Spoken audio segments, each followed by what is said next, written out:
हर खबर पर होगी आपकी पकड़। डाउनलोड कीजिए एबीपी लाइव ऐप। जनेंद्र, बहुत बहुत शुक्रिया। लेकिन अंग प्रदेश और सीमांचल के बाद अब जरा बात हो जाए मिथिलांचल की, क्योंकि इन दोनों इलाकों में तो नीतीश को गुड न्यूज मिल रही है। मिथिलांचल का क्या हाल है? ओपिनियन पोल में किस तरफ पलड़ा भारी दिख रहा है? रोमाना।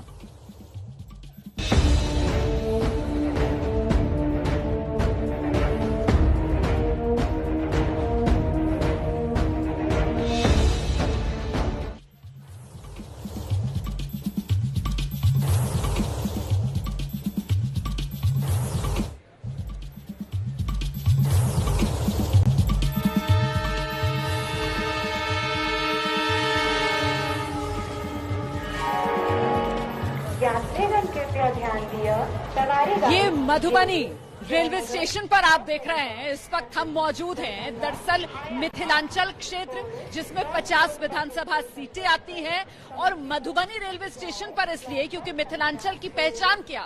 पान, मखान और मधुबनी पेंटिंग। और ये जो मधुबन रेलवे स्टेशन है आप देख सकते हैं, इस पर सबसे लंबी मधुबनी पेंटिंग बनी हुई है। ये आ गया वो आंकड़ा जिसका आपको इंतजार। वोट परसेंटेज के हिसाब से देखिए, यहाँ पर मामला काफी बराबरी का। नीतीश प्लस 41%, लालू प्लस 38%, चिराग पासवान को 4% वोट मिलता हुआ, अन्य के खाते में 17% वोट जाता हुआ। तो ये वोट प्रतिशत आपके सामने है, जहां नीतीश प्लस और लालू प्लस के बीच में फासला ज्यादा नहीं है। नीतीश प्लस 41% है, लालू प्लस 38% है। और अगर मिथिलांचल की ये 50 विधानसभा सीटें, अच्छा ये भी जान लीजिए आप कि पिछली बार मतलब 2015 में इसी मिथिलांचल में बीजेपी को सबसे करारा झटका लगा था। यहां पर बीजेपी का स्ट्राइक रेट सबसे खराब रहा, एनडीए का स्ट्राइक रेट सबसे खराब रहा। लेकिन इस बार मिथिलांचल की 50 सीटें और 50 सीटों का ये गणित, सीट के हिसाब से नीतीश प्लस के खाते में 27 से 31 सीटें जा सकती हैं। लालू प्लस महागठबंधन के खाते में 18 से 21 सीटें जाती हुई नजर आ रही हैं। चिराग पासवान को 1 से 3 सीटें यहां मिल सकती है मिथिलांचल में, और अन्य के खाते में 0 से 1 सीट। तो ये सीटों का गणित मिथिलांचल का 50 सीटों में नीतीश प्लस जोरदार तरीके से बढ़त बनाए हुए यहां पर भी नजर आ रहा है। सीमांचल अंग प्रदेश की तरह मिथिलांचल में भी सीटों के हिसाब से एनडीए गठबंधन आगे। शोभना, बिल्कुल, आपने मिथिलांचल की 50 सीटों का आंकड़ा दिखाया। उस मिथिलांचल में जहां बहुत खराब प्रदर्शन रहा है पिछले चुनाव में, इस बार भी यहां पर अगर हम कहें सीमांचल और अंग प्रदेश की तरह एनडीए गठबंधन आगे है, तो बड़ी बात है, फटाफट समझ लेते हैं। सीमांचल, अंग और मिथिलांचल में एनडीए को सीधी बढ़त मिलती हुई दिखाई दे रही है। एनडीए के पक्ष में एक तरफा माहौल दिखाई दे रहा है। तेजस्वी यादव जो बेरोजगारी का मुद्दा उठा रहे हैं, शायद वो असर नहीं कर रहा है। चिराग कोई फैक्टर बनते हुए इस पूरे चुनाव में ओपिनियन पोल के आंकड़ों में तो कम से कम नहीं दिख रहे हैं, और कोई तीसरा विकल्प नजर नहीं आ रहा है। अब मैं प्रधान संपादक हिंदुस्तान के शशि शेखर जी मेरे साथ लगातार बने हुए हैं। शशि शेखर जी, आप मिथिलांचल के इलाके से भलीभांति वाकिफ हैं। एमवाई फैक्टर यहां पर बहुत असरदार है।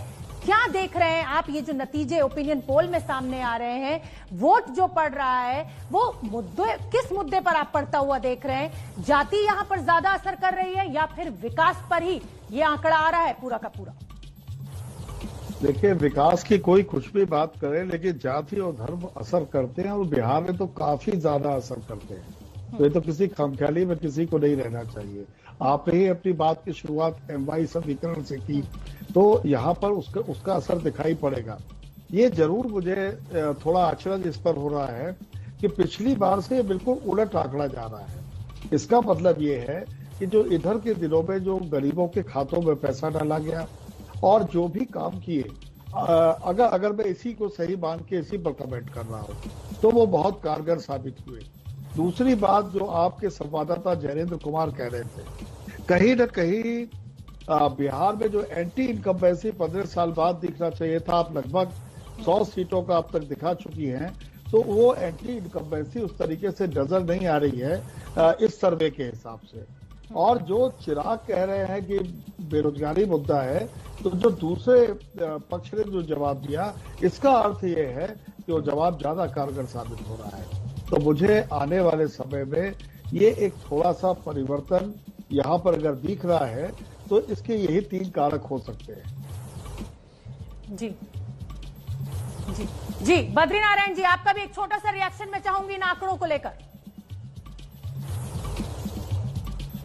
हाँ, मैं ये कह रहा था कि ये जो पूरा ये जो चेंज आप देख रहे हैं इस आंकड़ों से दिखाई पड़ रहा है, उसमें जो ये जो फैक्टर है, ये जो पूरा क्षेत्र है मिथिलांचल का, इस क्षेत्र में या पूरे आपने 3 क्षेत्रों का दिखाया, नीतीश से नाराजगी तो है, लेकिन वो नाराजगी इतनी दूर तक नहीं है कि वो सत्ता के परिवर्तन की लहर में बदल जाए। यानी एक अंडरकरेंट में गुस्सा है लोगों का, लेकिन उस दूसरे ऑल्टरनेटिव पर विश्वास नहीं है, उतना विश्वास कि वो इसको हटा के उसको ला दे। बद्रीनारायण जी, अगर मैं सही अर्थ निकालूं आपकी बात का, आप बने रहिए, यानी कोई विकल्प, मजबूत विकल्प, अनुभवी विकल्प बिहार की जनता को नहीं दिखाई दे रहा है। रूबिका,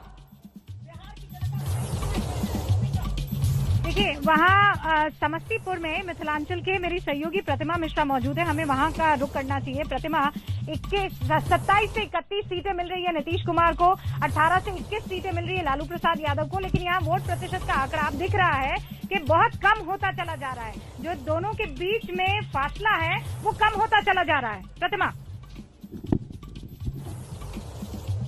जी, रूबिका, बिहार में काबा वर्सेस ईछे अभी चल ही रहा है और ओपिनियन पोल के जो नतीजे खासतौर पर मिथिलांचल की अगर बात करें तो पिछली बार से काफी उलट नजर आ रहे हैं। पिछली बार 50 में से 45 सीटें जो है वो महागठबंधन के पास गई थी और सिर्फ 5 आई थी बीजेपी और इनके पास। लेकिन इस बार चूंकि वो समीकरण भी बदल चुका है, अलायंस भी चेंज हो चुके हैं, तो ऐसे में ओपिनियन पोल के नतीजे जो है उस पर बात करने के लिए आप देख सकते हैं यहाँ पर बहुत सारे लोग हमारे साथ मौजूद है, इनसे ही बात कर लेते हैं। ये बताइए कि जो नतीजे हैं इस बार मिथिलांचल की अगर खासतौर पर बात करें, जो 50 सीटें हैं उसमें फायदा होता हुआ नजर आ रहा है एनडीए अलायंस को, क्या लग रहा है? कुछ ऐसा ही होने वाला है? एनडीए अलायंस को बहुत फायदा होगा। हमको लगता है एनडीए अलायंस इस चुनाव में क्लीन स्वीप करेगा, उसके कंपटीशन में कहीं कोई नहीं है। महागठबंधन का पलड़ा भारी है या फिर एनडीए का? हम लोग नहीं पूछते हैं उस चीज को, नहीं पूछते हैं। अच्छा बताइए, हाँ बताइए। महागठबंधन का पलड़ा भारी जी, क्या वजह रहेगी? इसलिए कि ये महागठबंधन जो है उसमें राजद जो है वो लीड करेगी पूरे बिहार में, क्योंकि युवा चेहरा इस बार सामने आया, इसलिए आपको उम्मीद लग रही है? ना, अब बदलाव भी चाह रही है जनता। पर नीतीश तो कह रहे हैं बहुत काम किया है। नहीं, वो सब खोखला है, काम किए हैं मगर जहाँ तक वो करना चाहिए जनता को निकट तक नहीं पहुँचा, मुंह से केवल कह रहे, मगर काम जो है उतना दूर तक नहीं पहुँचा है। मगर नीतीश जी का इस बार जो है कम सीट के आकलन हमारी माइंड में आ रहा है पूरे बिहार में। पूरे बिहार की बात? हाँ, पूरे बिहार की यहाँ पर तस्वीर बदलती हुई कुछ लोगों को नजर आ रही है और भी कई सारे लोग हैं। क्या लग रहा है, क्या स्थिति है? मेरा नाम गुलशन कुमार है। क्या स्थिति होने वाली इस बार? इस बार आरजेडी जो है सो पूर्ण बहुमत से जीतेगी और सरकार बनाएगी। क्या वजह है?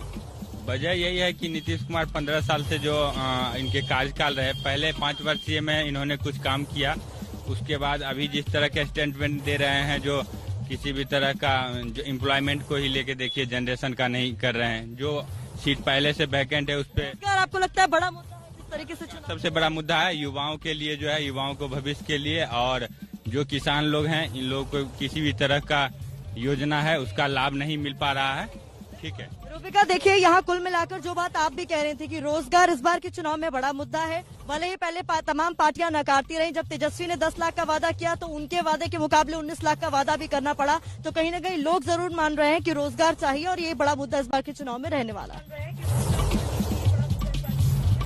और जैसे आपके साथ वहाँ बुजुर्ग बैठे थे, उन्होंने कहा कि इस बार झटका नीतीश कुमार को लगेगा, ये माइंड में उनके आ रहा है, लेकिन क्या माइंड में आ रहा है ये सुनने के बाद आपके अजय आलोक जी। देखिए 100 सीटें अब तक हमने ओपिनियन पोल में दिखा दी है, 54 से 66 सीटें मिल रही हैं आपको, 32 से 42 सीटें मिल रही है मृत्युंजय तिवारी, प्रेम चंद मिश्रा जी को। अब मुझे ये बताइए आपके माइंड में क्या आ रहा है? देखिए रूबिका जी, सबसे पहली बात तो ये जान जाइए कि बार बार आप रोजगार करें, तेजस्वी ने एक बार भी रोजगार नहीं बोला है। उन्होंने कहा है 10 लाख नौकरी, हम कह रहे हैं बार बार, चाहे बीजेपी हो चाहे हम कह रहे हैं 19 लाख रोजगार। बुद्धि नहीं है समझने का रोजगार और नौकरी में अंतर क्या होता है। नहीं, आज उन्होंने बता दिया सर, उन्होंने बता दिया सरकारी नौकरी पकौड़े तलना रोजगार है। अब एक मिनट, साफ सफाई करना रोजगार है, उन्होंने आप समझा दिया, डिफाइन कर दिया। ऐसा ये उनका माइंडसेट है, ये उनका माइंडसेट है। इसी विधानसभा में अगर कोई झाड़ू लगा रहा है, इसी विधानसभा में अगर कोई यहाँ पे माली का काम कर रहा है, रोजगार नहीं है वो, किसका तिरस्कार कर रहे हैं वो? हर काम करने वाला काम कोई छोटा नहीं होता है। दूसरी बात, इन लोगों को मैं बस एक ही पूछना चाहूंगा आपके सर्वे के बाद, आप कहूँ मोन कहन लगे है मिथिलांचल के सर्वे ले है वही कह रहे हैं। 30 सेकंड मंगरू के जमीन लौटा दियो तिवारी जी। बातचीत होगी सर, लेकिन 20 सेकंड मुझे ब्रेक। 20 सेकंड नहीं, कुछ और दीजिए, बहुत देर बाद आई। तो फिर मैं बता रहा हूँ, मिथिलांचल में जो है दो बड़ी समस्या है। हाँ। मैथिली भाषा को बिहार के स्कूली पाठ्यक्रम से हटा दिया, जिसके बोलने वाले करोड़ों लोग हैं, और यह काम किया वर्तमान सरकार ने। कांग्रेस के जमाने में मैथिली स्कूलों में पढ़ाई जाती थी। मिथिला का मखाना, वो टैग जीआई टैग है वहाँ, उसको बदल के बिहार का मखाना किया गया। ये दो मुद्दे ऐसे हैं, और जो बंद पड़े चीनी मिल है, रैयाम, लोहट, सकरी, जूट का मिल, पर ओपिनियन पोल में फिर आप लूज करते हुए क्यों साफ तौर पर नहीं बता रहा हूँ, मिथिलांचल में ये सबसे बड़ा मुद्दा है, और सरकार के खिलाफ आम जनता तैयार है।